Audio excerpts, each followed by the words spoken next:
थर थर कंपै जीड़ा।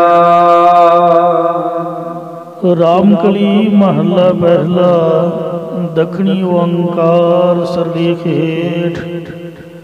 पहले पातशाह धन धन श्री गुरु नानक देव जी महाराज जी की उचारण की हुई दखनी ओंकार नामी गुरबाणी की कथा विचार प्रारंभ है, जिसकी अज 34वीं पौड़ी आप सरवण करने जा रहे हो। थर थर कंबे जीड़ा। जद अस्तूल शरीर छुट जाता है, भाव अस्तूल शरीर दे विचों प्राण निकल जाते हैं, तद जीव का सूक्ष्म शरीर परलोक के दुखों को सुन सुन के थर थर कंबदा है। आन बिहुना होए अते स्वरूप रूपी थात तो बगैर हो जाता है। इस प्रकार थर थर कंपै जीड़ा। जिवें जो पत्ते ने हवा दे नाल थर थर करके हिलदे हन, या श्री निशान साहब का जो फर्रा है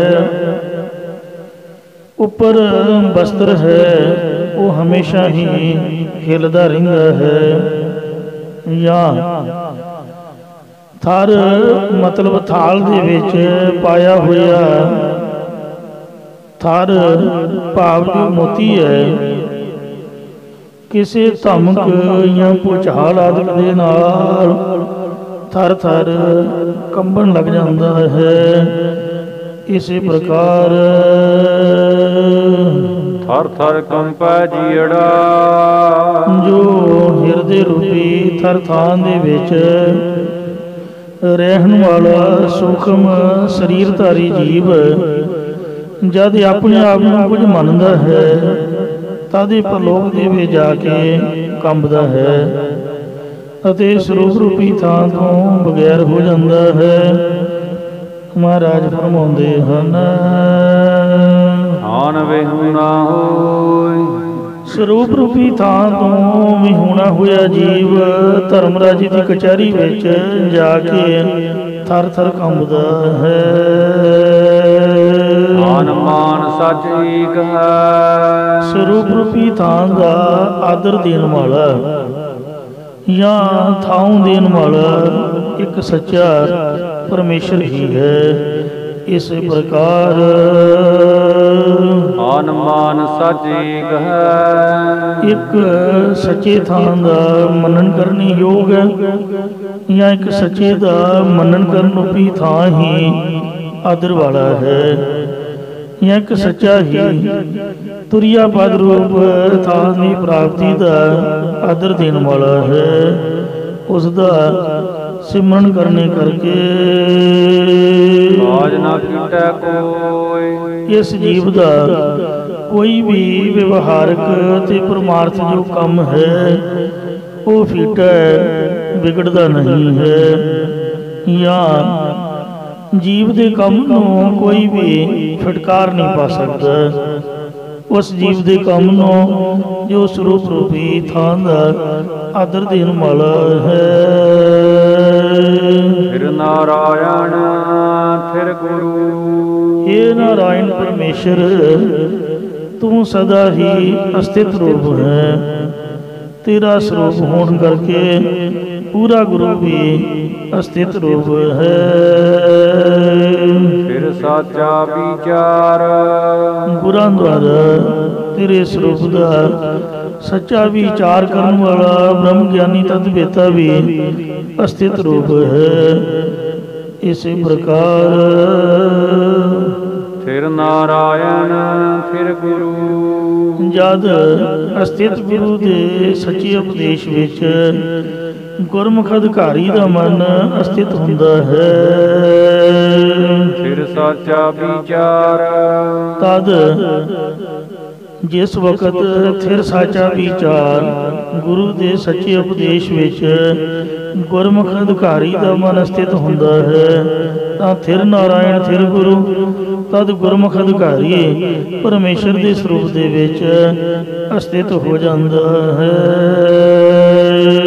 सुर नर नाथ नाथ तू, हे परमेश्वर सुर देवते नर मनुख या जो अजान संज्ञा वाले 33 करोड़ देवते ब्रह्मा के संकल्प नाल पैदा हुए ने और जो मनुखों के विचों जंग में शहीदी पा के नरदेव बने हुए ने या नरदेव पाव रजोगुणी ते देवते पाव सतोगुणी ते 9 गोरखनाथ चंबानाथ आदिक नाथां दा भी तू नाथ स्वामी है।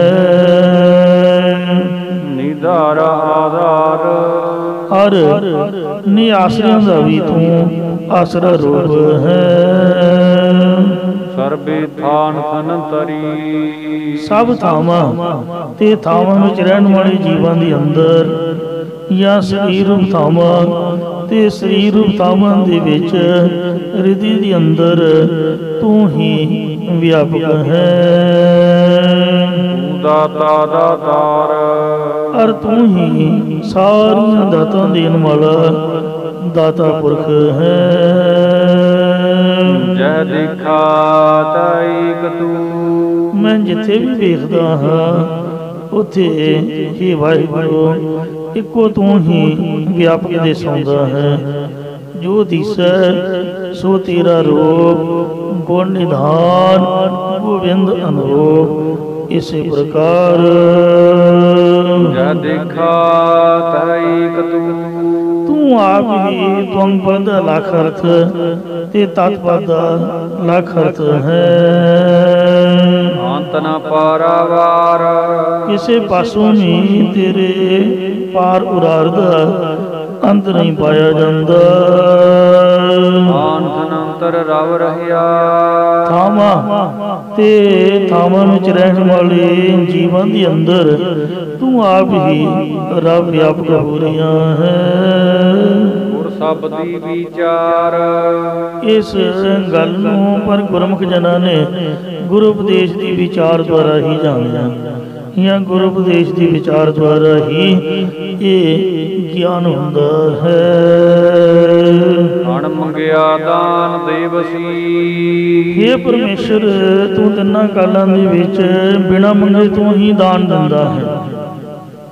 ਜਿਹੜੀਆਂ ਚੀਜ਼ਾਂ ਸਾਨੂੰ ਹੁਣ ਮਿਲ ਰਹੀਆਂ ਨੇ ਆਪਾਂ ਕਦੀ ਬਚਪਨ ਵਿੱਚ ਸੋਚਿਆ ਵੀ ਨਹੀਂ ਹੋਵੇਗਾ।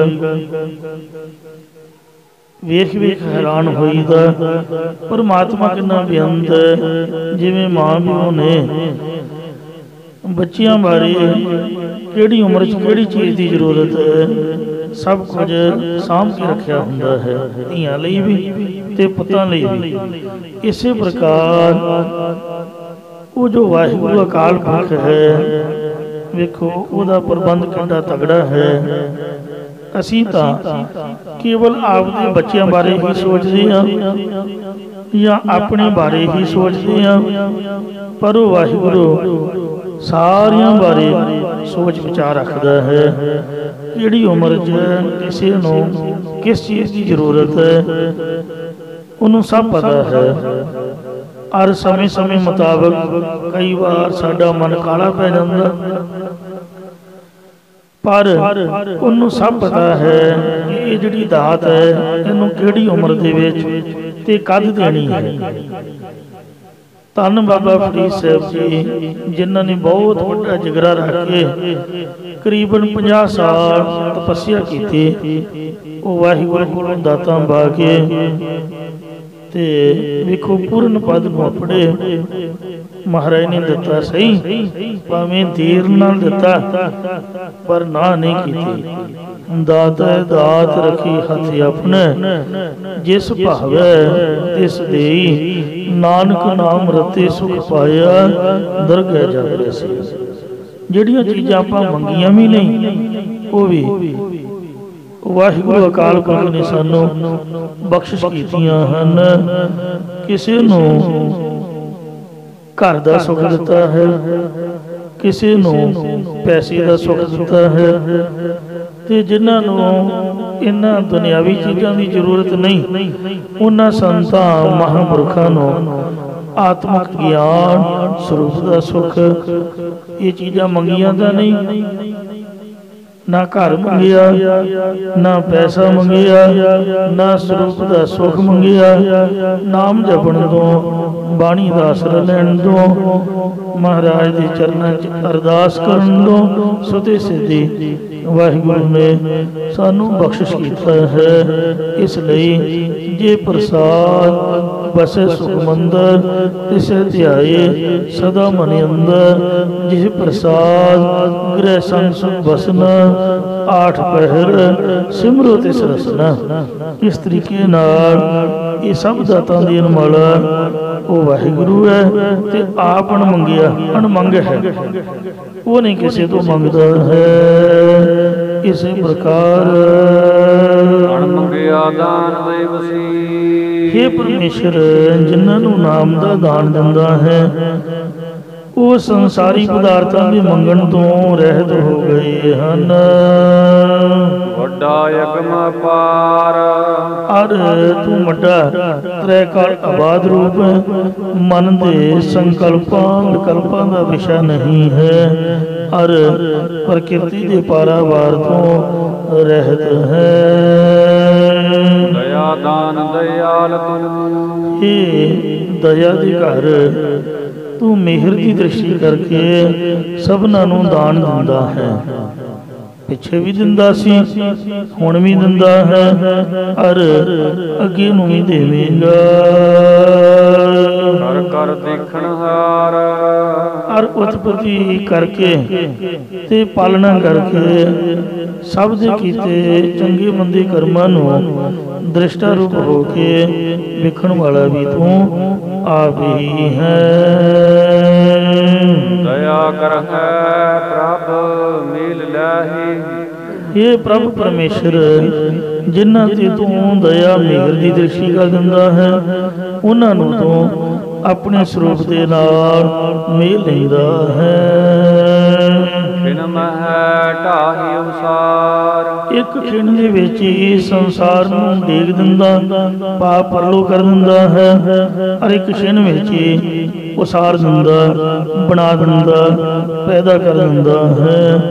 इसी प्रकार दया कर है प्रभ मेल लाही, हे परमेश्वर जिन्हां ते तू दया दृष्टि कर दिंदा है, उन्हां नूं अपने स्वरूप दे नाल मेल लैंदा है। बिन मह ढाही अनुसार, हर एक क्षण दे विच उन्हां दे अंदरों अज्ञान नूं ढाह के ज्ञान नूं उसार दिंदा है। अशुभ गुण नूं ढाउंदा ते शुभ गुण नूं उसारदा है। दाना तू बिना तुही, हे परमेश्वर तू सारियां दे दिलां दी जानन वाला है, या ज्ञाता है, अते बीना तू आप ही सब दियां गुप्त गल्लां नूं बीना नाम देखण वाला है। दाना कै सिर दान, सारियां दानां दे विचों श्रोमणी नाम का दान देने वाला भी तू ही है। या जिन्हां ने प्रतख सिर या हंकार रूपी सिर का दान दिता, उन्हां नूं तू अपने स्वरूप की प्राप्ति का ज्ञान रूपी दान बख्श दिंदा है। दाद भंजन दुख दलना,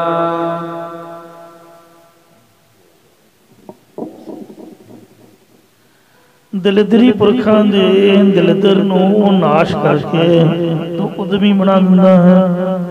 या दालत भंजन अविद्या रूप दलिदर नूं भंजन वाला कट्टण वाला है, ते दुख दलण जमण मन के दुखा नूं नाश करने वाला मिटण वाला भी तू आप ही है। ਮੁਖ ਗਿਆਨ ਧਿਆਨ ਹਰ ਗੁਰਾਂ ਦੁਆਰਾ ਗੁਰਮੁਖ ਬਣਾ ਕੇ ਤੂੰ ਆਪ ਹੀ ਆਪਣੇ ਸਰੂਪ ਦਾ ਗਿਆਨ ਤੇ ਆਪਣੇ ਧਿਆਨ ਵਿੱਚ ਜੋੜ ਕੇ ਰੱਖਦਾ ਹੈ। ਇਸੇ ਪ੍ਰਕਾਰ ਗੁਰਮੁਖ ਗਿਆਨ ਧਿਆਨ ਗੁਰਮੁਖਾਂ ਨੂੰ ਤੇਰੇ ਨਿਰਗੁਣ ਸਰੂਪ ਦਾ ਗਿਆਨ ਸਰਗੁਣ ਸਰੂਪ ਦਾ ਧਿਆਨ ਹੈ। ਜਾਂ ਇਸੇ ਪ੍ਰਕਾਰ ਗੁਰਮੁਖ ਗਿਆਨ ਧਿਆਨ ਗੁਰਮੁਖ ਜਨ ਤੇਰੇ ਵਾਚ ਅਰਥ ਦੇ ਧਿਆਨ 'ਚ ਲੱਗੇ ਰਹਿੰਦੇ ਨੇ ਅਰ ਤੇਰੇ ਲਖ ਅਰਥ ਦੇ ਗਿਆਨ ਵਿੱਚ ਹਮੇਸ਼ਾ ਹੀ ਜੁੜੇ ਰਹਿੰਦੇ ਹਨ। ਧਨ ਗਾਇਆ ਬਹਿ ਝੂਰੀਐ ਮਹਾਰਾਜ ਫਰਮਾਨ ਕਰਦੇ ਨੇ ਕਿ ਧਨ ਗਏ ਤੂੰ ਬੈਠ ਕੇ ਬੰਦੇ ਸਿਰ ਤੇ ਹੱਥ ਰੱਖ ਕੇ ਝੂਰਦੇ ਰਹਿੰਦੇ ਹਨ। ਧਨ ਮਹਿ ਜੀਤ ਗਵਾਰ ਉਹ ਬੰਦੇ ਝੂਰਦੇ ਨੇ ਜਿਨ੍ਹਾਂ ਗਵਾਰ ਮੂਰਖ ਜੀਵਾਂ ਦਾ ਧਨ ਇਕੱਠਾ ਕਰਨ ਦੇ ਵਿੱਚ ਹੀ ਚਿੱਤ ਲੱਗਾ ਹੋਇਆ ਹੈ। ਕਿਉਂਕਿ ਪੈਸਾ ਜਿਹੜਾ ਮਿਹਨਤ ਦੇ ਨਾਲ ਤੇ ਇਮਾਨਦਾਰੀ ਨਾਲ ਹੀ ਕਮਾਇਆ ਜਾਵੇ ਬਰਕਤ ਉਹਦੇ ਵਿੱਚ ਹੀ ਪੈਂਦੀ ਹੈ। ਜਿਹੜਾ ਰਿਸ਼ਵਤ ਦੇ ਨਾਲ ਠੱਗੀ ਠੋਰੀ ਦੇ ਨਾਲ ਜਾਂ ਕਿਸੇ ਨੂੰ ਦੁੱਖ ਦੇ ਕੇ ਕਿਸੇ ਨੂੰ ਤੰਗ ਪਰੇਸ਼ਾਨ ਕਰਕੇ ਇਕੱਠਾ ਕੀਤਾ ਜਾਏ ਜਾਂ ਤਾਂ ਕੋਈ ਬਿਮਾਰੀ ਲੱਗ ਜਾਂਦੀ ਹੈ ਜਾਂ ਕੋਈ ਝਗੜਾ ਹੋ ਕੇ ਤੇ ਕੋਈ ਪੁਲਿਸ ਦਾ ਚੱਕਰ ਪੈ ਜਾਂਦਾ ਘਰ ਦੇ ਰਿਸ਼ਤੇਦਾਰ ਹੀ ਦੁਸ਼ਮਣ ਬਣ ਜਾਂਦੇ ਸਕੇ ਧੀਆਂ ਪੁੱਤ ਹੀ ਲੁਟਾ ਬੈਠਦੇ ਇਉਂ ਜਿਸ ਤਰ੍ਹਾਂ ਆਉਂਦਾ ਉਸੇ ਤਰ੍ਹਾਂ ਹੀ ਰੁੜ ਜਾਂਦਾ ਹੈ। ਬਰਕਤ ਉਸੇ ਪੈਸੇ 'ਚ ਜਿਹੜਾ ਆਪਣੀ ਮਿਹਨਤ ਨਾਲ ਤੇ ਇਮਾਨਦਾਰੀ ਨਾਲ ਧਰਮ ਦੀ ਕਮਾਈ ਕੀਤੀ ਹੋਈ ਹੈ। ਧਰਮ ਦਾ ਭਾਵੇਂ ਰੁਪਈਆ ਵੀ ਹੈ ਉਹ ਜਿੱਥੇ ਵੀ ਰੱਖੋਗੇ ਉਹ ਲੱਖ ਦੇ ਨਾਲੋਂ ਵੀ ਵੱਧ ਕੀਮਤ ਰੱਖੂਗਾ ਤੇ ਜਿਹੜਾ 2 ਨੰਬਰ ਦੀ ਕਮਾਈ ਵਾਲਾ ਹੈ ਉੱਥੇ ਭਾਵੇਂ ਕਰੋੜ ਵੀ ਰੱਖ ਦਿਓਗੇ ਤੇ ਉਹ ਰੁੜਨ ਲੱਗਿਆ ਪਤਾ ਹੀ ਨਹੀਂ ਚੱਲਦਾ। ਫਿਰ ਜਿਹੜੇ ਮੂਰਖ ਗਵਾਰ ਬੇਸਮਝ ਜੀਵ ਹੁੰਦੇ ਨੇ ਜਿਨ੍ਹਾਂ ਦਾ ਚਿੱਤ ਉਹਦੇ ਵਿੱਚ ਲੱਗਾ ਹੁੰਦਾ ਹੈ ਉਹ ਬੈਠ ਕੇ ਝੂਰਦੇ ਰਹਿੰਦੇ ਪਰੇਸ਼ਾਨ ਹੋ ਜਾਂਦੇ ਹਨ। ਇੱਕ ਜਨਮ ਨਹੀਂ ਕਈ ਜਨਮਾਂ ਦਾ ਆਪ ਦਾ ਲੇਖਾ ਜੋਖਾ ਹੈ। ਇਸ ਵਾਸਤੇ ਜੋ ਵੀ ਕੁਛ ਹੁੰਦਾ ਇਹ ਕਰਮਾਂ ਦੇ ਮੁਤਾਬਕ ਲੇਖਾ ਜੋਖਾ ਹੁੰਦਾ ਹੈ।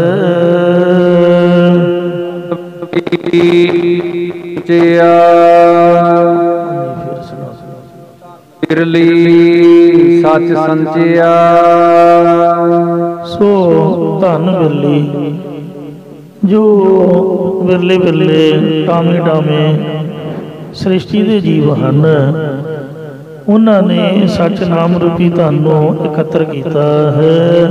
ਨਹੀਂ ਤਾਂ ਦੁਨਿਆਵੀ ਧਨ ਇਕੱਤਰ ਕਰਨ ਵਿੱਚ ਹੀ ਸਾਡੀ ਦੌੜ ਭੱਜ ਲੱਗੀ ਹੋਈ ਹੈ। ਤੋ ਹਰ ਨਾਮ ਤਾਂ ਨਿਰਮਲ ਅਤ ਅਪਾਰ ਹਰੀ ਦਾ ਨਾਮ ਧਨ ਜੋ ਸੱਚਾ ਹੈ ਨਿਰਮਲ ਹੈ ਅਪਾਰ ਹੈ ਉਹਨੂੰ ਕੋਈ ਬਿਰਲਾ ਟਾਵਾਂ ਹੀ ਇਕੱਤਰ ਕਰਦਾ। ਸਤਿਗੁਰੂ ਤੀਜੇ ਪਾਤਸ਼ਾਹ ਸ੍ਰੀ ਗੁਰੂ ਅਮਰਦਾਸ ਸਾਹਿਬ ਜੀ ਫਰਮਾਉਂਦੇ ਨੇ ਧਨਾਸੁਰੀ ਮਹੱਲਾ ਤੀਜਾ ਕਾਚਾ ਧਨ ਸੰਚੈ ਹੈ ਮੂਰਖ ਗਾਵਾਰ ਮਨਮੁਖ ਭੁੱਲੇ ਅੰਧ ਗਾਵਾਰ ਵੇਖਿਆ ਕਹਿ ਧਨ ਸਦਾ ਦੁਖ ਹੋਏ ਨਾ ਸਾਥ ਜਾਏ ਨਾ ਪ੍ਰਾਪਤ ਹੋਏ। ਧਨ ਬਿਰਲੀ ਸੱਚ ਸੰਚਿਆ ਬਿਰਲੀ ਟਾਵੀਂ ਸ੍ਰਿਸ਼ਟੀ ਨੇ ਹੀ ਸੱਚ ਨਾਮ ਰੂਪੀ ਧਨ ਨੂੰ ਇਹ ਗੁਰਮੁਖ ਪਿਆਰਿਓ ਇਕੱਤਰ ਕੀਤਾ ਹੈ। ਕਬੀਰ ਜੀ ਦਾ ਕੇਦਾਰਾ ਰਾਗ ਦੀ ਭਗਤ ਬਾਣੀ ਵਿੱਚ ਫਰਮਾਨ ਹੈ ਕਿ ਨਹੀਂ ਬਣਜਿਆ ਕਾਂਸੀ ਤੰਬ ਕਿ ਨਹੀਂ ਲੌਂਗ ਸੁਪਾਰੀ ਸੰਤੋਖ ਬਣਜਿਆ ਨਾਮ ਗੋਬਿੰਦ ਕਾ ऐसी खेप हमारी हर के नाम के व्यापारी हीरा हाथ ਚੜਿਆ ਨਿਰਮੋਲ, ਛੂਟ ਗਈ ਸੰਸਾਰੀ। ਕਿਸੇ ਨੇ ਕਹਿਣ ਦਾ ਵਪਾਰ ਕੀਤਾ, ਕਿਸੇ ਨੇ ਤਾਂਬੇ ਦਾ ਕੀਤਾ, ਕਿਸੇ ਨੇ ਲੌਂਗ ਤੇ ਕਿਸੇ ਨੇ ਸੁਪਾਰੀਆਂ ਦਾ ਕੀਤਾ। ਪਰ ਸੰਤਾਂ ਨੇ ਵਾਹਿਗੁਰੂ ਜੀ ਦੇ ਨਾਮ ਦਾ ਇਕੱਤਰ ਕੀਤਾ ਹੈ, ਜਿਸ ਕਰਕੇ ਭਾਗਠ ਰੇ ਹਰ ਸੰਤ ਤੁਮਾਰੇ। ਭਾਗਠ ਰੇ ਨਾਮ ਹੈ ਅਮੀਰ ਦਾ। ਹਰੀ ਦੇ ਸੰਤ ਮਹਾਰਾਜ ਕਹਿੰਦੇ ਸਾਡੀ ਨਿਗਾਹ ਵਿੱਚ ਅਮੀਰ ਨੇ। ਜਿਨ ਘਰ ਤਨ ਹਰ ਨਾਮਾ, ਜਿਨ੍ਹਾਂ ਦੇ ਹਿਰਦੇ ਰੂਪੀ ਘਰ ਵਿੱਚ ਹਰੀ ਨਾਮ ਦਾ ਧਨ ਹੈ। ਜਿਨ ਘਰ ਤਨ ਹਰ ਨਾਮਾ, ਪਰਵਾਨ ਗਣੀ ਸੇਈ ਇਹ ਆਏ। ਸਫਲ ਤਿਨਾ ਕੇ ਕਾਮਾ, ਮੇਰੇ ਰਾਮ ਹਰ ਜਨ ਕੈ ਹੁੰਗਲ ਜਾਈ। ਕੇਸਾਂ ਕਾ ਕਰ ਚਬਰ ਭੁਲਾਵਾ, ਚਰਨ ਧੂੜ ਮੁਖ ਲਾਈ। ਜਗ ਮੈਂ ਤੁਮ ਕਾਢੀਐ ਬਿਲੇ ਕੇਈ ਕੇ। ਨਿਰਮਲ ਨਾਮ ਪਿਆਰਾ, ਸੋ ਉਜਲ ਨਾਮ ਨਾਲ ਪ੍ਰੇਮ ਕਰਕੇ ਕਿਸੇ ਬਿਰਲੇ ਗੁਰਮੁਖ ਨੇ ਹੀ ਗੁਰੂ ਦੇ ਚਰਨਾਂ ਦੇ ਨਾਲ ਜਿਹੜੇ ਉਜਲ ਨੇ ਪਿਆਰ ਕਰਕੇ ਕਿਸੇ ਬਿਰਲੇ ਨੇ ਹੀ ਸੱਚ ਨਾਮ ਰੂਪੀ ਧਨ ਨੂੰ ਇਕੱਤਰ ਕੀਤਾ ਹੈ। ਧਨ ਗਾਇਆ ਤਾ ਜਾਣ ਦੇ। ਹੇ ਭਾਈ, ਜੇਕਰ ਤੇਰਾ ਮਨ ਟਿਕਿਆ ਹੋਇਆ ਹੈ, ਮਹਾਰਾਜ ਫਰਮਾਉਂਦੇ ਨੇ ਜੀ ਧਨ ਗਾਇਆ ਤਾ ਜਾਣ ਦੇ। ਜੀ ਰਾਜਹਿ ਰੰਗ ਏਕ। ਜੇਕਰ ਤੇਰਾ ਮਨ ਇੱਕ ਪਰਮੇਸ਼ਰ ਦੇ ਰੰਗ ਪ੍ਰੇਮ ਰੰਗ ਦੇ ਵਿੱਚ ਰਚ ਜਾਵੇ, ਤਾਂ ਹਰ ਸੋਗ ਨੂੰ ਪੈਦਾ ਕਰਨ ਵਾਲਾ ਸੰਸਾਰੀ ਧਨ ਭਾਵੇਂ ਚਲਿਆ ਵੀ ਗਿਆ ਹੈ, ਤਾਂ ਕੋਈ ਉਹਦਾ ਅਫਸੋਸ ਨਾ ਕਰ, ਉਸ ਨੂੰ ਜਾਣ ਦੇ। ਭਾਵ ਸੰਸਾਰੀ ਧਨ ਦਾ ਮੋਹ ਨਾ ਕਰ। ਸਭ ਤੋਂ ਵੱਡੀ ਜਿਹੜੀ ਨਿਆਮਤ ਹੈ ਉਹ ਹੈ ਤੰਦਰੁਸਤੀ। ਬੰਦਾ ਜਿਉਂਦਾ ਜਾਗਦਾ ਤੰਦਰੁਸਤ ਹੋਣਾ ਚਾਹੀਦਾ। ਧਨ ਦਾ ਕੀ ਹੈ? ਧਨ ਦਾ ਫਿਰ ਕਮਾਇਆ ਜਾਊਗਾ। ਜੇ ਹੌਕਾ ਲੈ ਕੇ ਬੰਦੇ ਨੇ ਆਪ ਦੀ ਜਾਨ ਹੀ ਸਮਾਪਤ ਕਰ ਦਿੱਤੀ ਵੀ ਘਾਟਾ ਪੈ ਗਿਆ, ਤਾਂ ਫਿਰ ਕੋਈ ਫਾਇਦਾ ਤਾਂ ਨਾ ਰਿਹਾ, ਲਾਭ ਨਾ ਰਿਹਾ। ਇਸ ਲਈ ਬਾਹਰਲੀਆਂ ਕੰਟਰੀਆਂ ਦੀ ਜੋ ਪੁਲਿਸ ਹੈ ਉਹ ਲੋਕਾਂ ਨੂੰ ਸਮਝਾਉਂਦੀ ਹੈ, ਕੋਈ ਸਿਰ ਫਰਿਆ ਕਾਲਾ, ਕੋਈ ਕਿਉਂਕਿ ਉਹੋ ਜਿਹੇ ਲੋਕ ਕੰਮ ਨਹੀਂ ਕਰਦੇ। ਕੋਈ ਤੁਹਾਡੇ ਘਰ ਆ ਵੜੇ ਜਾਂ ਕੋਈ ਜ਼ਬਰਦਸਤੀ ਕਿਸੇ ਵੀ ਚੀਜ਼ ਨੂੰ ਖੂਨ ਖਿੰਝਣ ਦੀ, ਜੇਬ ਕੱਟਣ ਦੀ ਕੋਸ਼ਿਸ਼ ਕਰੇ, ਤੁਹਾਨੂੰ ਦੇ ਦਿਓ। ਕੰਪਨੀਆਂ ਨੇ ਇੰਸ਼ੋਰੈਂਸਾਂ ਕੀਤੀਆਂ ਹੁੰਦੀਆਂ, ਕਹਿੰਦੇ ਸਾਥੋਂ ਆ ਕੇ ਲੈ ਜਾਓ, ਕਿਉਂਕਿ ਸਾਨੂੰ ਤੁਹਾਡੀ ਜਾਨ ਚਾਹੀਦੀ ਹੈ, ਤੁਹਾਡਾ ਕੋਈ ਨੁਕਸਾਨ ਨਾ ਕਰੇ। ਕੋਈ ਪਦਾਰਥ ਮੰਗਦਾ ਹੈ, ਕੋਈ ਧਨ ਮੰਗਦਾ ਹੈ, ਉਹਦੇ ਮੱਥੇ ਮਾਰੋ ਤੇ ਉਹਨੂੰ ਕਹੇ ਵੀ ਤੂੰ ਰੱਬ ਦੇ ਰਾਹੇ ਪਾਓ ਤੇ ਸਾਨੂੰ ਵੀਰ ਬਣ ਕੇ ਬਖਸ਼ ਦੇ।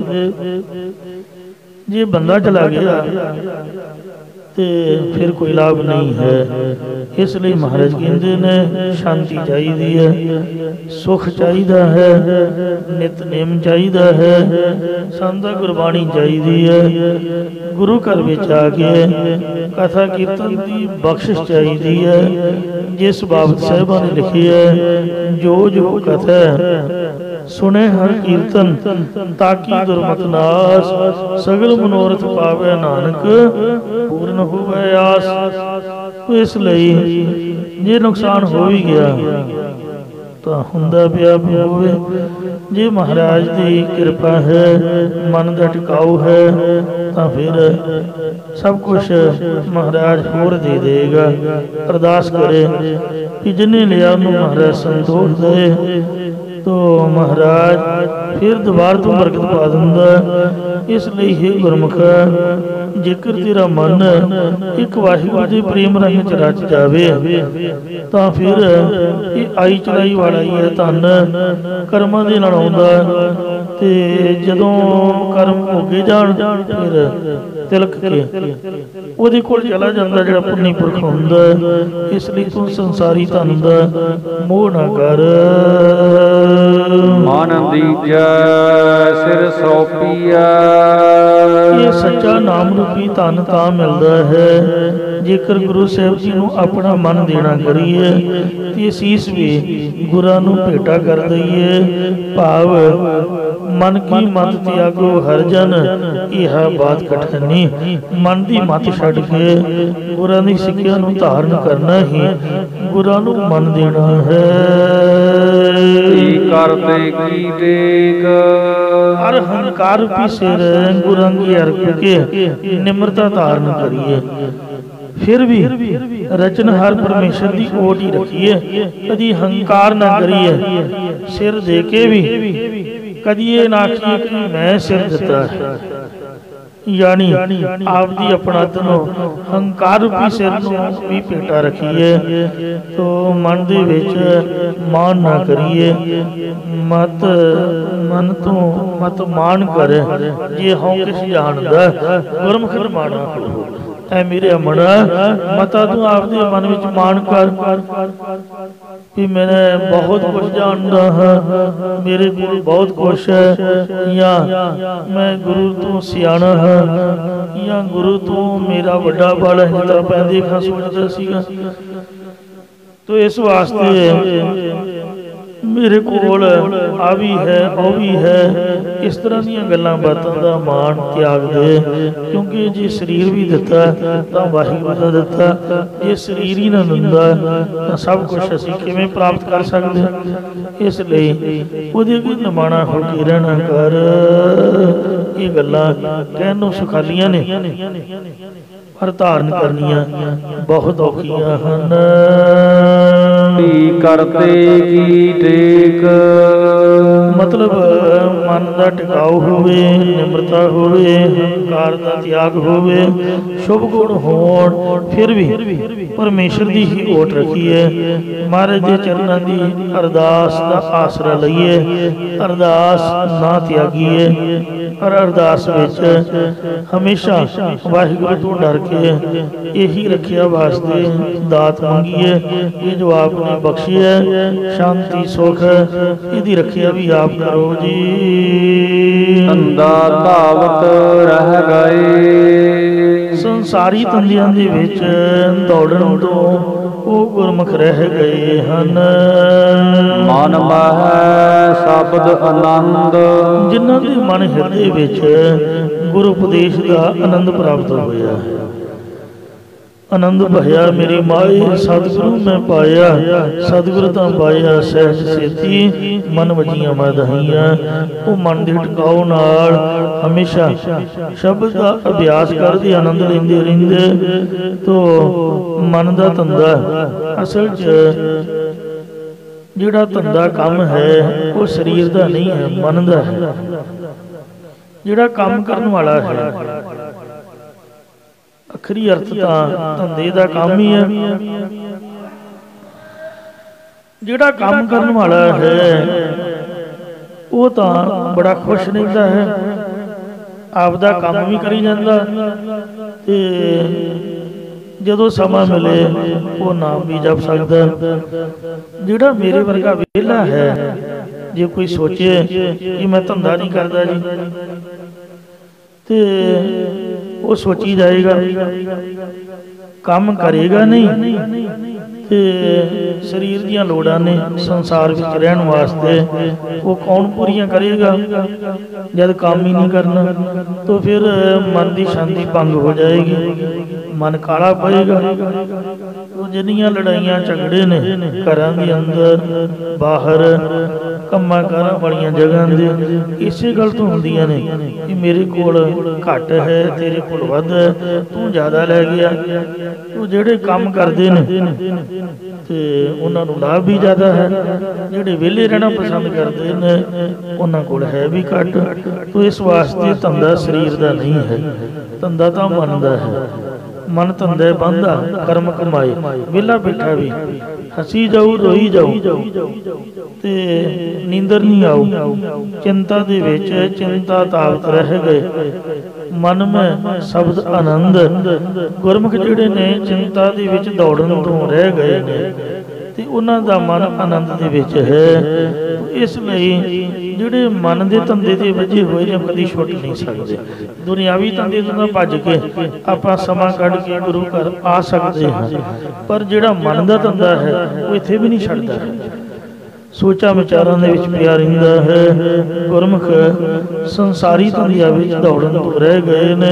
ਨਾਮਦੇਵ ਜੀ ਦਾ ਬਚਨ ਹੈ, ਨਾਮਾ ਕਹਿਤ ਲੋਚਨਾ ਮੁਖ ਤੇ ਰਾਮ ਸੰਭਾਲ। ਹਾਥ ਪਾਉ ਕਰ ਕਾਮ ਸਭ ਚੀਤ ਨਿਰੰਜਨ ਨਾਲ। ਸ੍ਰੀ ਗੁਰੂ ਨਾਨਕ ਦੇਵ ਜੀ ਨੇ ਆਪ ਦੇ ਸਿੱਖ ਵਿਲੜ ਜਾਂ ਸੁੱਤੇ ਰਹਿਣੇ ਤੇ ਸੁਸਤੀ ਪਾਉਣ ਵਾਲੇ ਨਹੀਂ ਸਨ ਬਣਾਏ। ਮਹਾਰਾਜ ਨੇ ਆਪ ਦੇ ਸਿੱਖ ਕਿਰਤੀ ਪੈਦਾ ਕੀਤੇ ਸਨ। ਸੋ ਇਸ ਪੰਕਤੀ ਤੋਂ ਜਾਂ ਕਿਸੇ ਹੋਰ ਗੱਲ ਤੋਂ ਇਹਦਾ ਭਾਵ ਅਰਥ ਕੱਢ ਕੇ ਇਹ ਕੰਮ ਛੱਡ ਬੈਠਣਾ ਇਹ ਕੋਈ ਸਿਆਣਪ ਨਹੀਂ ਹੈ। ਤੋ ਕਿਰਤ ਕਰੋ ਨਾਮ ਜਪੋ ਵੰਡ ਕੇ ਛਕੋ ਦਾ ਅਸੂਲ ਨਿਜਮ ਹੈ। ਨਾਮਾ ਕਹਿਤ ਲੋਚਨਾ ਮੁਖ ਤੇ ਰਾਮ ਸੰਭਾਲ। ਹਾਥ ਪਾਉ ਕਰ ਕਾਮ ਸਭ ਚੀਤ ਨਿਰੰਜਨ ਨਾਲ। ਕੰਮ ਜ਼ਰੂਰੀ ਨਹੀਂ ਵੀ ਆਪਾਂ ਸੜਕਾਂ ਦੇ ਲੁੱਕ ਪਾਉਣ ਵਾਲਾ ਕਰੀਏ ਜਾਂ ਇੱਟਾਂ ਰੋੜੇ ਢੋਣ ਵਾਲਾ ਮਜ਼ਦੂਰੀ ਕਰੀਏ। ਕਿਸੇ ਦਾ ਕੋਈ ਵੀ ਪ੍ਰੋਫੈਸ਼ਨਲ ਹੈ, ਕੋਈ ਦੁਕਾਨਦਾਰੀ ਹੈ, ਕੋਈ ਵਪਾਰ ਹੈ, ਕੋਈ ਵਿਦਿਆ ਪੜ੍ਹਾਈ ਜਾਂ ਕੁਛ ਵੀ ਹੈ, ਉਹ ਕੰਮ ਹੀ ਹੈ ਜਿਹਦੇ ਵਿੱਚ ਸੋ ਮਹਾਰਾਜ ਨੇ ਲਾਇਆ ਹੋਇਆ ਹੈ। ਤੋ ਇਸ ਲਈ ਮਹਾਰਾਜ ਦਾ ਹੁਕਮ ਮੰਨ ਕੇ ਜਿੰਨਾ ਚਿਰ ਸੰਸਾਰ ਦੇ ਵਿੱਚ ਇਨਸਾਨ ਰਹਿੰਦਾ ਦੁਨੀਆ ਨਾਲ ਟੱਚ ਰਹਿਣਾ ਪੈਂਦਾ ਹੈ। ਸੋ ਗੁਰਮੁਖ ਮਨ ਦੇ ਧੰਦਿਆਂ ਵਿੱਚ ਦੌੜਨ ਤੋਂ ਰਹਿ ਗਏ ਹਨ। ਮਨ ਮਹਿ ਸ਼ਬਦ ਆਨੰਦ। ਜਿੰਨਾ ਸ਼ਬਦ ਦਾ ਅਭਿਆਸ ਕੀਤਾ ਹੈ, ਮਨ ਮੈਂ ਆ ਮਨ ਆਪਣੇ ਮਾਹੇ ਹਿਰਦੇ ਦੇ ਵਿੱਚ ਗੁਰੂ ਉਪਦੇਸ਼ ਦਾ ਉਹਨਾਂ ਨੂੰ ਅਭਿਆਸ ਨਾਲ ਆਨੰਦ ਪ੍ਰਾਪਤ ਹੋਇਆ ਹੈ। ਕੰਮ ਕਰਦਿਆਂ ਵੀ ਉਹਨਾਂ ਦਾ ਮਨ ਟਿਕਿਆ ਰਹਿੰਦਾ ਹੈ। ਦੁਰਜਨ ਤੇ ਸਾਜਨ ਭਾਈ। ਜਿਨ੍ਹਾਂ ਦੇ ਮਨ ਵਿੱਚ ਗੁਰਾਂ ਦੀ ਕਿਰਪਾ ਕਰਕੇ ਸ਼ਬਦ ਨਾਮ ਹੈ ਬ੍ਰਹਮ ਦਾ, ਬ੍ਰਹਮ ਦੀ ਪ੍ਰਾਪਤੀ ਦਾ ਆਨੰਦ ਪ੍ਰਾਪਤ ਹੋਇਆ, ਉਹ ਸੰਸਾਰੀ ਦੁਨਿਆਵੀ ਧੰਦਿਆਂ ਵਿੱਚ ਦੌੜਨ ਤੋਂ ਰਹਿ ਗਏ ਔਰ ਉਹਨਾਂ ਗੁਰਦੁਆਰੇ ਦਾ ਹੀ ਧੰਦਾ ਕੀਤਾ ਹੈ। ਸੋ ਦੁਨਿਆਵੀ ਧੰਦਿਆਂ ਦੇ ਵਿੱਚ ਫਸਿਆ ਪਲਚ ਪਲਚ ਸਗਲੀ ਮੂੰਹ ਝੂਠੇ ਧੰਦੇ ਮੋਹ ਮਨ ਦੀ ਪਕੜ ਬਣ ਗਈ ਤਾਂ ਨਰਕਾਂ ਦਾ ਭਾਗੀ ਬਣੇਗਾ। ਤੇ ਜਿਵੇਂ ਕਿਸੇ ਜ਼ਿਮੀਂਦਾਰ ਨੂੰ ਉਹ ਬਟੇਰਾ ਤਿੱਤਰ ਬਣੇ ਹੋਏ ਨੂੰ ਕਲਗੀਧਰ ਮਹਾਰਾਜ ਜੀ ਨੇ ਮੁਕਤ ਕੀਤਾ ਸੀ। ਉਹ ਬੋਲ ਰਿਹਾ ਸੀ, ਮਾਰੇ ਕਹਿੰਦੇ ਸੁਣਿਆ ਕੀ ਬੋਲ ਰਿਹਾ? ਕਹਿੰਦੇ ਜੀ ਨਹੀਂ ਸਮਝ ਨਹੀਂ ਆਈ। ਕਹਿੰਦੇ ਇਹ ਗੁਰਸਿੱਖੋ ਇਹ ਇਸ ਪੈਲੀ ਦਾ ਜ਼ਮੀਨ ਦਾ ਜ਼ਿਮੀਂਦਾਰ ਹੈ ਔਰ ਇਹ ਕਹਿ ਰਿਹਾ ਇਹ ਪੈਲੀ ਮੇਰੀ ਹੈ, ਇਹ ਜ਼ਮੀਨ ਮੇਰੀ ਹੈ। फिर गुरु साहब ने पंक्ति पढ़ी, भूमिया ओम ऊपर नित लूझै, छोड़ चढ़ै कृष्ण नहीं बुझै। तीर मार के उन्होंने मुक्त किया। तो इंज वो तो नरकां दा भागी बनने वाला, पर जिन्हां ने गुरु घर दा काम किया, महाराज की सेवा की, महाराज का सिमरन किया, तो गुरु साहब सच्चे पातशाह ने उन्होंने मुक्त कर दिता। वो दुर्जन ते साजन पे खोटे पुरखों तो चंगे पुरख हो जाते हैं। जिवें धन बाबा विधि चंद साहब जी की पहली साखी बड़ी हैरान कर देने वाली है। एक दिन भाई अदली ब्रह्म ज्ञानी तिन्हां दी संगत करके उन्हां दा जीवन पलट गया, तो फिर वो भी ब्रह्म ज्ञानी बन गए। गुरु साहब जी ने बड़ी खुशी लई। इं जिन्होंने दुनिया की निगाह विच खोटे पुरख किया जाता, वैसे वो पहला भी चंगे पुरख सन बाबा विधि चंद साहब जी। ते पता नहीं संगत ही कुछ इस तरह की हो गई, जिवें धन बाबा फरीद साहब ने मां ने आख्या भी पुत कोई काम कुम करिया कर, उन्होंने पता ही नहीं सी हुंदा भी काम हुंदा की है। छोटी उम्र तो ही रब रब करना शुरू कर दिता सीगा। कहंदे अच्छा माता जी ते मैं करदा हां जी काम, बाहर चल पे भी कोई काम लभीए, चोर मिल पे ते उन्होंने वेख्या भी चंगा उच्चा लम्मा जवान ਉਹਦੇ ਨਾਲ ਬੋਲ ਬਾਣੀ ਸ਼ੁਰੂ ਕਰ ਦਿੱਤੀ। ਬਾਬੇ ਫਰੀਦ ਨਾਲ ਸਲਾਈ ਪੈ ਗਏ। ਬਾਬਾ ਜੀ ਕਹਿਣ ਲੱਗੇ ਵੀ ਤੁਸੀਂ ਕੌਣ ਹੋ? ਕਹਿੰਦੇ ਅਸੀਂ ਚੋਰ ਹਾਂ। ਉਹਨਾਂ ਨੂੰ ਪਤਾ ਨਹੀਂ ਸੀ ਹੁੰਦਾ ਵੀ ਚੋਰ ਕੀ ਹੁੰਦਾ। ਤੇ ਕਿੱਥੇ ਚੱਲੇ ਹੋ? ਕਹਿੰਦੇ ਸਾਡਾ ਕੰਮ ਹੀ ਹੈ ਚੋਰੀ ਕਰਨੀ। ਬਾਬਾ ਜੀ ਨੇ ਸੋਚਿਆ ਵੀ ਸ਼ਾਇਦ ਚੋਰੀ ਕੋਈ ਚੰਗਾ ਕੰਮ ਹੋਊਗਾ। ਭੋਲਾ ਸੁਭਾਅ ਸੀਗਾ ਤੇ ਭੋਲੇ ਭਾਈ ਮਲੇਰਾ ਗਰਾਇਆ ਉਹਨਾਂ ਦੇ ਨਾਲ ਹੋ ਕੇ ਤੁਰ ਪਏ। ਤੋ ਇੰਜ ਕਦੀ ਕੀਤਾ ਤਾਂ ਨਹੀਂ ਸੀਗਾ, ਪਰ ਸੰਗਤ ਜੋ ਇਸ ਤਰ੍ਹਾਂ ਦੀ ਹੋ ਗਈ ਸਾਰੀਆਂ ਦੀਆਂ ਪੰਡਾਂ ਚੁਕਾਤੀਆਂ। ਆਪ ਉੱਚੇ ਲੰਮੇ ਜਵਾਨ ਸੀ, ਕਹਿੰਦੇ ਮੈਂ ਆਪੇ ਚੁੱਕ ਲਊਂ। ਉਹ ਮੁੜ ਕੇ ਇੱਕ ਕਰੰਗ ਪਿਆ ਸੀਗਾ ਮਰੇ ਹੋਏ ਬਲਦ ਦਾ। ਮਹਾਂਪੁਰਖਾਂ ਤੋਂ ਮੈਂ ਸੁਣਿਆ ਉਹਦੇ ਚੋਂ ਹੱਸਣ ਦੀ ਆਵਾਜ਼ ਆਈ ਤੇ ਬਾਬਾ ਜੀ ਨੇ ਪੰਡ ਚੁੱਕਣੀ ਬੰਦ ਕਰ ਦਿੱਤੀ। ਉਹਦੇ ਵੱਲ ਵੇਖਣ ਲੱਗ ਪਏ। ਕਹਿੰਦੇ ਕੌਣ ਆ ਤੂੰ? ਕਹਿੰਦੇ ਕੋਈ ਨਹੀਂ ਜਾ ਚੁੱਕ ਦੇ ਰਾਏ ਤੈਨੂੰ ਕੀ? ਕਹਿੰਦੇ ਨਹੀਂ। ਤੂੰ ਹੱਸਿਆ ਕਿਉਂ? ਉਹ ਚੋਰ ਤਾਂ ਚਲੇ ਗਏ। ਤੇ ਬਾਬਾ ਜੀ ਪੰਡ ਚੁੱਕਣ ਦੀ ਹੱਸੀ ਜਾਏ, ਕਰੰਗ ਦੇ ਵਿੱਚੋਂ ਆਵਾਜ਼ ਆਈ ਤੇ ਸਾਧ ਸੰਗਤ ਜੀਓ, ਕਿਉਂਕਿ ਜਿਹਦਾ ਰੱਬ ਨੇ ਭਲਾ ਕਰਨਾ ਹੋਵੇ, ਜੇ ਤੁਸੀਂ ਕਹੋ ਵੀ ਕਰੰਗ ਕਿਵੇਂ ਹੱਸਿਆ, ਸਿਆਣਿਆਂ ਦਾ ਕਹਿਣਾ ਵੀ ਕੰਧਾਂ ਵੀ ਬੋਲਦੀਆਂ ਨੇ। ਸਦਨੇ ਕਸਾਈ ਨੂੰ ਬੱਕਰੇ ਨੇ ਬੋਲ ਕੇ ਸਮਝਾਇਆ ਸੀ ਨਾ। ਦੱਸੋ ਜੇ ਝੂਠ ਹੈ ਤਾਂ ਕਹੋ, ਬੱਕਰਾ ਬੋਲਦਾ ਥੋੜ੍ਹਾ। ਪਰ ਰੱਬ ਨੇ ਭਗਤ ਬਣਾਉਣਾ ਸੀਗਾ, ਸੰਤ ਬਣਾਉਣਾ ਸੀ ਤਾਂ ਬੱਕਰਾ ਬੋਲਿਆ। ਕੰਧਾਂ ਵੀ ਬੋਲਦੀਆਂ ਨੇ। ਪੱਥਰ 'ਚ ਭਗਵਾਨ ਨਹੀਂ ਸੀਗਾ, ਪਰ ਧੰਨੇ ਦਾ ਭਲਾ ਕਰਨਾ ਸੀਗਾ। ਪੱਥਰ ਪਾੜ ਕੇ ਮਹਾਰਾਜ ਪ੍ਰਗਟਿਆ, ਜਿਨ੍ਹਾਂ ਦਾ ਕੱਲ ਅਵਤਾਰ ਦਿਹਾੜਾ ਮਨਾਇਆ ਗਿਆ ਭਗਤ ਧੰਨਾ ਜੀ ਦਾ। ਤੋ ਇਉਂ ਪਰਮਾਤਮਾ ਦੇ ਭਗਤਾਂ ਦੀ ਵਿਰਲੀ ਖੇਡ ਹੈ, ਦੁਨੀਆ ਦੇ ਨਾਲੋਂ ਅਲੱਗ ਹੈ। ਨਾਮਦੇਵ ਜੀ ਛਪਰੀ ਵਾਸਤੇ ਮਾਂ ਦੇ ਆਖੇ ਲਾ ਕੇ ਦੱਬ ਗਾਈ ਸਰਕਾ ਵੱਢਣ ਗਏ। ਸਵੇਰਾ ਸਵੇਰ ਹੋਣ ਕਰਕੇ ਉਹ ਹੱਥ ਤਾਂ ਤਰੇਲ ਨਾਲ ਭਿੱਜ ਗਏ। ਸੋਚਿਆ ਮਨਾ ਤੇ ਇਹ ਤਾਂ ਵੇਖੋ ਰੋ ਰਹੇ ਨੇ, ਇਹਨਾਂ ਨੂੰ ਦਾਤਰੀ ਵੱਜੀ ਹੈ। ਫਿਰ ਆਪਦੇ ਹੱਥ ਦੀ ਦਾਤਰੀ ਮਾਰ ਕੇ ਖੂਨ ਕੱਢ ਲਿਆ। ਕਹਿੰਦੇ ਵੇਖ ਤੈਨੂੰ ਦਰਦ ਹੋਈ ਨਾ, ਤੇਰਾ ਖੂਨ ਨਿਕਲਿਆ। ਇਹ ਵੀ ਰੋ ਰਹੇ ਨੇ। ਉੱਥੇ ਦਾਤਰੀ ਸੁੱਟ ਕੇ ਰੱਬ ਰੱਬ ਕਰਨ ਲੱਗ ਪਏ। ਇਉਂ ਜੀਵਨ ਕੁਛ ਉਹਨਾਂ ਦਾ ਵੱਖਰਾ ਹੁੰਦਾ ਆਮ ਦੁਨੀਆ ਦੇ ਨਾਲੋਂ। ਪਰਮਾਤਮਾ ਵੱਲੋਂ ਹੀ ਬਖਸ਼ਿਸ਼ ਹੋ ਜਾਂਦੀ। ਉਹਨੂੰ ਜਦ ਪੁੱਛਿਆ, ਕਹਿੰਦੇ ਵੀ ਤੂੰ ਦੱਸੇਗਾ ਤਾਂ ਮੈਂ ਜਾਊਂਗਾ। ਕਹਿੰਦੇ ਜੇ ਮੈਂ ਤੈਨੂੰ ਦੱਸ ਦਿੱਤਾ ਤਾਂ ਤੂੰ ਇਹ ਕੰਮ ਛੱਡ ਦੇਵੇਂਗਾ। ਕਹਿੰਦਾ ਦੱਸ ਤਾਂ ਸਹੀ। ਕਹਿੰਦਾ ਵੀ ਮੈਂ ਵੀ ਤੇਰੇ ਵਾਂਗ ਫਖਰ ਦੇ ਵਿੱਚ ਸੀਗਾ। ਇਹ ਜਿਹੜਾ ਜ਼ਿਮੀਂਦਾਰ ਹੈ, ਜਿਹਦੀਆਂ ਤੁਸੀਂ ਕਣਕ ਦੀਆਂ ਭਰੀਆਂ ਚੁੱਕ ਰਹੇ ਹੋ, ਅੱਜ ਕੱਲ ਦਾ ਹੀ ਦਿਨ ਸੀਗਾ, ਕਣਕ ਦੀਆਂ ਭਰੀਆਂ ਬੰਨੀਆਂ ਹੋਈਆਂ ਸੀਗੀਆਂ, ਉਹਨਾਂ ਚੋਰਾਂ ਨੂੰ ਚੁਕਾਤੀਆਂ ਤੇ ਬਾਬਾ ਜੀ ਆਪਣੇ ਆਪ ਚੁੱਕਣ ਲੱਗ ਪਏ। ਕਹਿੰਦੇ ਵੀ ਮੈਂ ਰਸਤੇ ਜਾਂਦਿਆਂ, ਉਹ ਕਰੰਗ ਨੇ ਦੱਸਿਆ ਕਿ ਰਸਤੇ ਜਾਂਦਿਆਂ ਮੈਂ ਮਾਣ ਦੇ ਵਿੱਚ ਸਿੱਟਾ ਤੋੜਿਆ, ਇੱਕ ਸਿੱਟਾ ਕਣਕ ਦਾ, ਸਿਰਫ ਇੱਕ ਸਿੱਟਾ। ਇਹ ਜ਼ਿਮੀਂਦਾਰ ਇਮਾਨਦਾਰ ਹੈ, ਕਿਸੇ ਨਾਲ ਬੇਈਮਾਨੀ ਨਹੀਂ ਕਰਦਾ, ਆਪਦੀ ਮਿਹਨਤ ਦੀ ਕਮਾਈ ਕਰਦਾ, ਰਾਤ ਦਿਨ ਪੈਲੀ ਬੰਨੇ ਦੀ ਸੇਵਾ ਵਿੱਚ ਲੱਗਾ ਰਹਿੰਦਾ। ਤੇ ਇੱਥੋਂ ਮੈਂ ਇੱਕ ਸਿੱਟਾ ਤੋੜਿਆ, ਸਿੱਟਾ ਤੋੜ ਕੇ ਮਾਣ ਦੇ ਵਿੱਚ ਹੱਥ ਦੇ ਨਾਲ ਮਸਲ ਕੇ ਫੂਕ ਮਾਰ ਕੇ ਉਹਦੀ ਤੂੜੀ ਉਡਾ ਦਿੱਤੀ। ਤੇ ਜਿੰਨੇ ਦਾਣੇ ਸਨ ਕਣਕ ਦੇ, ਸਾਡਾ ਸਬਾਈ ਹੁੰਦਾ ਨਾ, ਕਿਤੇ ਰੇਹੜੀ ਤੇ ਖੜੋ ਤੇ ਮੂੰਗਫਲੀ ਹੈ ਤੇ ਉਹ ਚੁੱਕ ਖਾਈ ਜਾਵਾਂਗੇ, ਜੇ ਦਾਣੇ ਪਏ ਨੇ ਉਹ ਚੁੱਕ ਮੂੰਹ ਚ ਪਾਈ ਜਾਵਾਂਗੇ। ਸੁਭਾਅ ਹੀ ਹੈ, ਤੂੰ ਆਪ ਦੇ ਸੁਭਾਅ ਮੁਤਾਬਕ ਜਿਹੜਾ ਚੰਗਾ ਨਹੀਂ ਹੁੰਦਾ, ਉਹ ਹੱਥ ਤੇ ਮਸਲ ਕੇ ਸਿੱਟਾ ਕਣਕ ਦਾ ਆਪਣਾ ਤੂੜੀ ਤਾਂ ਫੂਕ ਨਾਲ ਉਡਾ ਦਿੱਤੀ।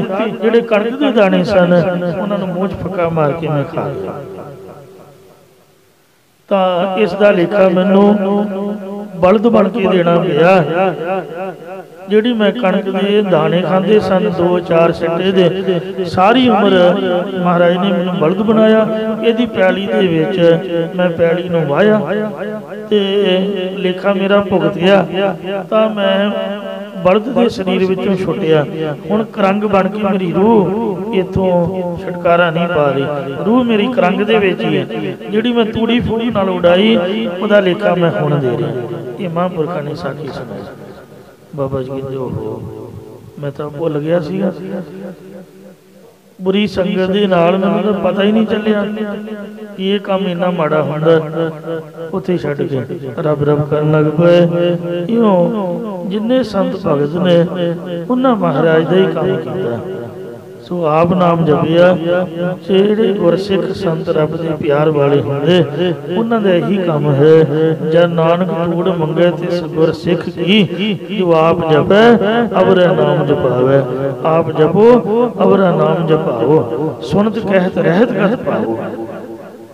सार पुरसत हर गुरु नाम सह सुभाए नानक गुण गाओ। ये सब तो जरूरी ते सब तो वधिया कारज है। आप नाम जपना, दूजियां नूं जपन लई प्रेरित करना। आप अमर दी रहत परपक रहना ते दूसरियां नूं अमरधारी बनन लई प्रेरित करना। तो इस तरह जिहड़े गुरमुख ने दुरजन ते साजन भये, आप तो सज्जणा की तरह हैं, चंगे पुरख ने।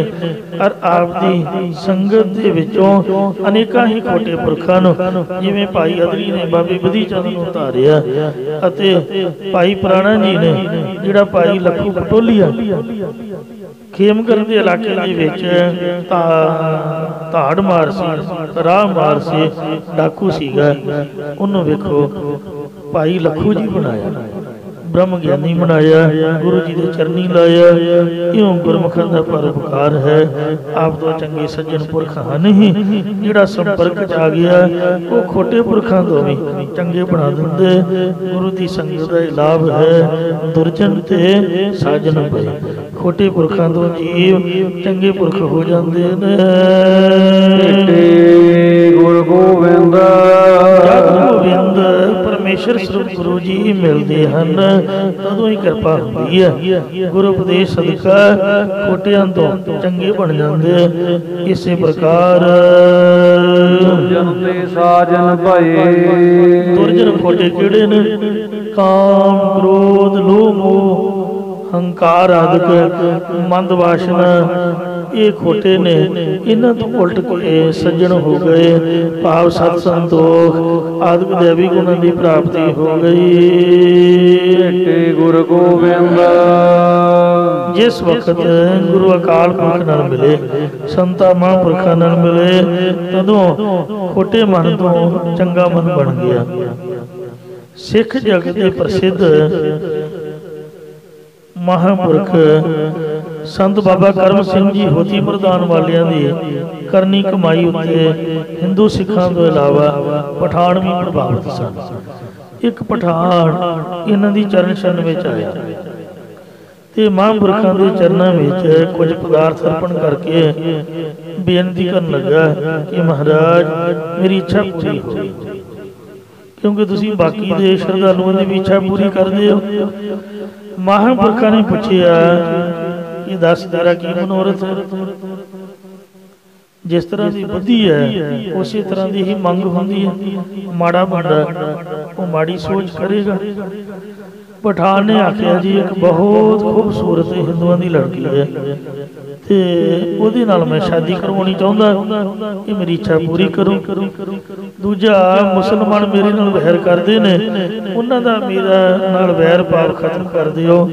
महापुरखा ने कहा भी तेरी समझ की गल है भाई, इच्छा भी पूरी हो जाएगी, तेरे विकार भी मिट जाएंगे, जा तेरी दुश्मनी भी खत्म हो जाएगी। पर जे साडा एक वचन बने, कहंदा जी हुक्म करो, जो कहो मैं मनन नूं तैयार हां। संतां ने कहा कि तू श्री गुरु नानक देव महाराज दा जिहड़ा मूल मंत्र उचारिया होया है, एक ओंकार तो लैके नानक होसी भी सच तक, ये कलाम पढ़िया कर, मूल मंत्र का पाठ करिया कर। एक ओंकार सतनाम करता पुरख निरभउ निर्वैर, अकाल मूरत अजूनी सैभं गुर प्रसाद। जप आद सच जुगाद सच है भी सच, नानक होसी भी सच। इथों तक तू सिमरन करिया कर। जो बहुत शक्ति वाला है। 8 घंटे मसीत विच बैठ के जपन जी उन्हें आग्ञा कर दी महापुरखा ने। होती मरदान वाले बाबा जी ने आखिया कि मसीते बह के 8 घंटे की दिहाड़ी के मुताबिक 8 घंटे जपना ते क्या भी इन्हूं गुप्त रूप दे विच जपना, बहुता रौला नहीं पाउणा ते 40 दिनों के विच नागा नहीं होना चाहिए। जदों 4-5 दिन ही होए सन तां जिहड़े मुसलमान वैर करदे सन आपे सलामा करन लग पे, कहंदे कि तूं तां बंदगी करन लग पिया होए, असीं तां तैनूं माड़ा गिणदे सी, इसलिए असीं तेरे नाल वैर छड्डिया, तैनूं असीं मारना सीगा पर हुण नहीं मारदे। कई बार मैं वेखिया कि जिहड़ा झगड़ा है जे तुसीं जवाब देई जाओ तां ही वाधा, जे चुप करके परां नूं हो जाओ अगला बोल बोल के थक जांदा कि इहदी सेहत ते असर ही कोई नहीं, ये तां जवाब ही नहीं दिंदा, किन्ना कोई बोलूगा। कोई फाइटर भी है ते वो तां ही झगड़ा वधदा जे उहदा जवाब दिया जाए, ते जे अगले नूं आखे भाई जे गलती है तो माफ कर दे, गुस्सा क्यों करदा, तो फिर अपने आप ही सब शांति हो जाती। तो इसलिए ये आपदा मन शांत है, दूजे ते भी उसी तरह का असर होता। कहते भी असीं शास्त्र छड्ड दिते तैनूं नहीं मारदे। 25 दिन हो गए तो ਉਹਦੇ अंदर भी वैर भावना खत्म हो गई। ਜਦੋਂ 35 दिन होए तो ਜਿਹੜੇ मन ਦੇ ਵਿੱਚ बुरी वासना ਸੀਗੀ ਉਹ भी खत्म हो गई। फिर वो लड़की नूं लैके आप दी धी बनाया, उहदा विआह कीता, उहदा सारा खर्चा आप कीता, जिवें हिंदू लोग दाज दिंदे वो भी दिता। फिर महापुरखों के चरणों च आके कहन लगा कि मेरा मन विकारां वालों मुड़ गया जी, जिहड़ी तुसीं कलाम दित्ती है बहुत शक्ति वाली है, इस प्रकार दुख देने वाले भी मित्र हो गए। इच्छा ऐसी पूरी हुई कि मुड़ के विकार भावना भी खत्म हो गई। फिरती ढूंढती उस परमेश्वर की खोज नो पहला बुद्धि कदे बिंद्राबन, कदे मधुबन, कदे जंगलों च खोजदी लभदी फिरदी सीगी। सो नावे पातशाह दा वचन है, काहे रे मन बन अखर, काहे रे बन खोजन जाई, सर्ब निवासी सदा अलेपा, तो ही संग समाई रहाओ। पोह मद ज्यों बास बस्त है, मुकर माही जैसे शाई, तैसे ही हर बसे निरंतर, घट ही खोजो भाई। सानू तां मां ने जमदियां सारी गुरुद्वारे लिया के लम्मे पा, तो इत्थे ही खेडे पले, इत्थे ही वड्डे होए, होर दुनिया का सानू कुछ पता नहीं कित्थे कौन रहिंदा की करदा की नहीं, तो ना किते गए ना आए। तो इसलिए महाराज सच्चे पातशाह की जब कृपा हो जाती फिर सत्संगत दे विच मन टिक जाता है। सत्संगत साध पाई वडभागी, मन चल तो पयो अरूड़ा। तो इसलिए संगत दे विच ही सब कुछ है। जी आप बाहर ढूंढांगे तो ढूंढत ढूंढत रह गए, जिहड़ा शरीर है वह रह जाएगा। तो इस प्रकार सो जिहड़े गुरमुख ने वो ढूंढ खोज वालों फिर रह जाते, जिन्हां दे मन दे विच महाराज दे शब्द दा आनंद प्राप्त हुंदा। पहला खोज दे विच लगी बुद्धि भटकदी सीगी, या पेख बना बना के, या पानियां दे किनारे ते जाके तप करदी, या वेदां शास्त्रां दे कर्म कांडां च रब नूं भालदी फिरदी सीगी। पर महाराज कहंदे बस्त रही घर बार, आत्मिक वस्तु अंतर्गत भी घर दे बाहर विच ही रह गए, प्राप्त न हो सके। इसी प्रकार बस्त रही घर बार, अंतर्गत भी घर दे इंद्रियां रूप दरवाजियां दे विच ही रह गई। अर्थात जो चेतन ब्रह्म अंतर्गत दे अंदर इंद्रियां दा प्रकाशक है, उहदी प्राप्ति वाली आत्मिक विचार वस्तु साध संगत रूप घर विचों मिलदी है। ਗੁਰ ਮੇਲੀ ਮਿਲ ਰਹੀ। ਜਿਨ੍ਹਾਂ ਦੀ ਬੁੱਧੀ ਪਰਮੇਸ਼ਰ ਨੇ ਪੂਰਬਲੇ ਪੁੰਨਾਂ ਦੇ ਪ੍ਰੇਰੇ ਹੋਏ ਨੇ, ਸਤਿਗੁਰਾਂ ਦੇ ਨਾਲ ਮਿਲੀ ਹੈ, ਉਹਨਾਂ ਦੀ ਬੁੱਧੀ ਗੁਰਾਂ ਦੇ ਨਾਲ, ਨਾਮ ਦੇ ਨਾਲ ਮਿਲ ਰਹੀ ਹੈ। ਜਨਮ ਮਰਨ ਦੁੱਖ ਨਿਵਾਰ। ਉਹਨਾਂ ਨੇ ਆਪਣਾ ਜਨਮ ਮਰਨ ਦਾ ਦੁੱਖ ਨਿਵਰਤ ਕਰ ਲਿਆ ਹੈ। ਸੋ ਜੰਮਣ ਮਰਨ ਬਾਹਰੇ ਪਰਉਪਕਾਰੀ ਜਗ ਵਿੱਚ ਆਏ। ਗੁਰੂ ਸਾਹਿਬ ਦੀ ਐਸੀ ਕਿਰਪਾ ਹੁੰਦੀ ਹੈ। ਉਹਨਾਂ ਚੁੱਕਾ ਖਿਮਾ ਕਰਨੀਆਂ ਜੀ, ਅੱਗੇ ਤੋਂ ਸਮਤ ਬਖਸ਼ਿਸ਼ ਕਰਨੀ। ਆਓ ਅਰਦਾਸ ਕਰੀਏ, ਸਤਿਗੁਰੂ ਨਾਨਕ ਦੇਵ ਮਹਾਰਾਜ ਜੀ ਦੀ ਬਾਣੀ ਦਾ ਉਪਦੇਸ਼ ਸਾਡੇ ਹਿਰਦਿਆਂ 'ਚ ਵਸ ਜਾਏ, ਤਾਂ ਕਿ ਅਸੀਂ ਵੀ ਗੁਰੂ ਸਾਹਿਬ ਦੀ ਖੁਸ਼ੀ ਪ੍ਰਾਪਤ ਕਰ ਸਕੀਏ ਜੀ। ਬਨ ਬਨ ਫਿਰਤੀ ਢੂੰਡਤੀ ਬਸਤ ਰਹੀ ਘਰ ਬਾਰ। ਸਤਿਗੁਰ ਮੇਲੀ ਮਿਲ ਰਹੀ। ਜਨਮ ਮਰਨ ਦੁੱਖ ਨਿਵਾਰ। ਵਾਹਿਗੁਰੂ ਜੀ ਕਾ ਖਾਲਸਾ, ਵਾਹਿਗੁਰੂ ਜੀ ਕੀ ਫਤਿਹ।